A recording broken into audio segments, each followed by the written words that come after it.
Сәлеметсіздер ме, менің көрермендерім? Сіздермен осындай өте оңай, өте дәмді және хрустящий болып шығатын чебурекидің рецептімен бөлісемін. Ол үшін каналыма тіркеліп, комментарий жазып, лайк басып өтіңіз. Алдымен заттарымызға келетін болсақ, қамырымызды дайындап аламыз. Қамырымызға бізге қайнап тұрған су қажет. Салқын су, жылы су қосуға болмайды, міндетті түрде қайнап тұрған су қажет. Осындай бір стақанға қайнап тұрған суымызды құйып алдым. Және жарты шай қасық тұз қостым. Алдын ала тұзымызды ерітіп алдым. Сіздер дәміне қарай тұз қосасыздар. Қайнаған суымызды ыдысымызға құйдым. 3 ас қасық сұйық май құйдым. Енді електен өткізіп алған ұнымызды қосып, араластырып аламыз. Қазір бұл жерде ыстық болып тұр менде. Алдымен венчикпен араластырып аламын. Ыстық күйінде араластырып елеу қажет. Ұнымызды міндетті түрде електен өткізіп аламыз. Міне. Сіздер де осылай жасап қойыңыздар. Міне енді ұнымызды тағы да себеміз дағы қолымызбен қамыр илейміз. Бір зуала қамыр шықты. Сіздер егер көбірек қосам десеңіздер, 2 стақан, 3 стақанмен жасауға болады. Бізге құрамы өте оңай ғана, бұл өте қарапайым рецепт. Осы рецептпен жасап көрсеңіздер, қамырларыңыз хрустящий болып қытырлап тұрады. Қамырымызды міне жұмсақ қылып илеп алдық. Қатты болмау керек. Енді жарты сағатқа июі қанғанша салафанға салып қоямыз қамырымызды.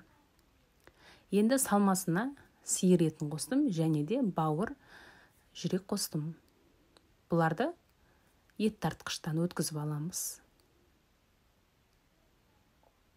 Бауырды қоспасаңыздар да болады, тек қана фарштың өзімен жасасаңыздар да болады.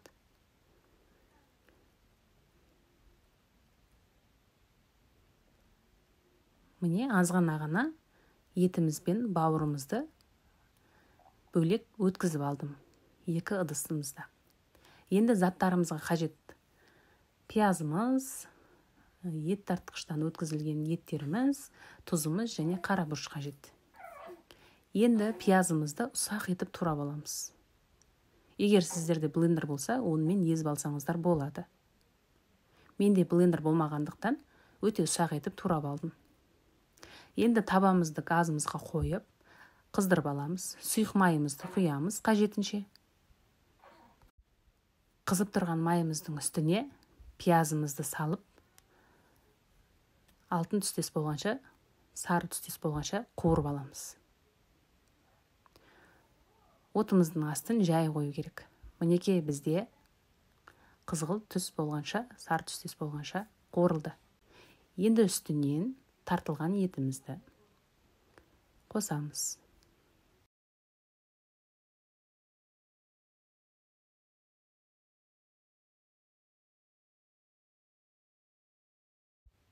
Отымыздың астын өте жай қойып қою керек.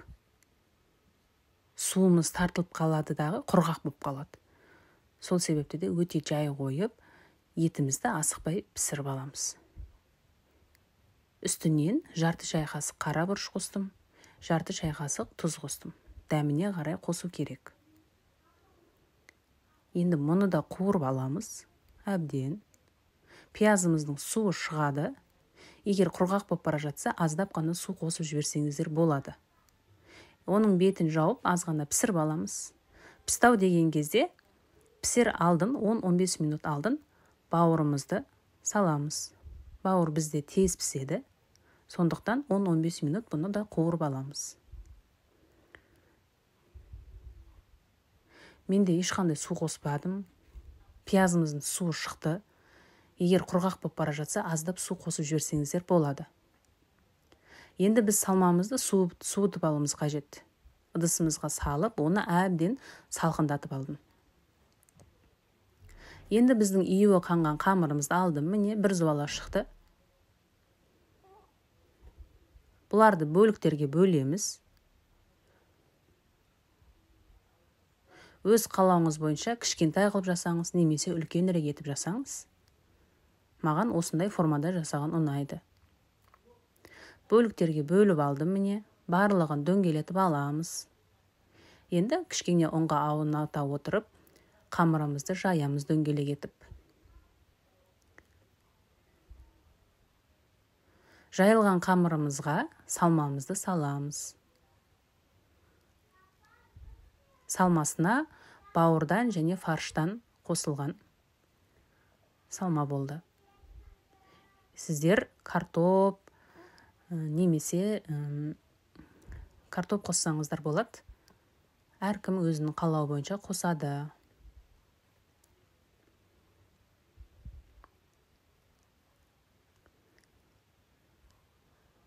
Салмамызды салып, шет-шетін әбден жапсырып алдым да, енді осындай арнайы кескішпен кесіп алдым.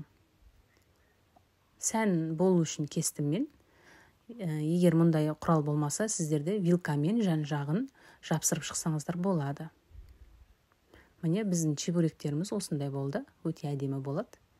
Олардың бәрін алдын ала дайындап, тақтайға тізіп шықтым. Екінші қамырымызды да жайып көрсетейін. Жан-жағын жақсылап жапсырыңыздар. Жан-жағын әбден мен жапсырып алдым. Енді кескішпен кесемін. Жан-жағдағы артық қамырларын алып тастайсыздар, қыздар. Біздің чебуректеріміз міне өте әдемі шықты. Алдын ала тақтайға тізіп шықтым мінекей, көріп тұрғандарыңыздай. Енді табамызды газымыздың үстіне қоямыз. Үстінен сұйық майымызды құйып қыздырып аламыз. Отымыз орташа отта болғаны дұрыс. Ішіндегі салмамыз біздің піскен, сол себепті де оңай пісіріп ала береміз. Екі шеті қызарғанша пісіріп алу қажет. Кейбір рецепттерді көрсектер ішіне шикі фарш қосып жатады. Мен олай жасамаймын. Өйткені піспей қалама деп ойлаймын. Сол себепті де орташа отта пісіре берген дұрыс. Ал егер шикі ет қосып жатсаңыздар, оның астын жай отта пісіріп алады. Біздің қамырымыз өте әдемі шығады, қытырлап тұрады. Міне қызып тұрған майымызға біз чебуректерімізді пісіріп алдым. Чебуректерімізді ыстық кезінде өте әдемі жегенге. Міне біздің чебуректеріміз дайын болды. Қытырлап, күтірлеп әдемі болып тұр. Сіздер де жасап көріңіздер. Егер сіздерге видео ұнап жатса, каналыма тіркеліп, қазақша каналымның дамуына үлес қосыңыз.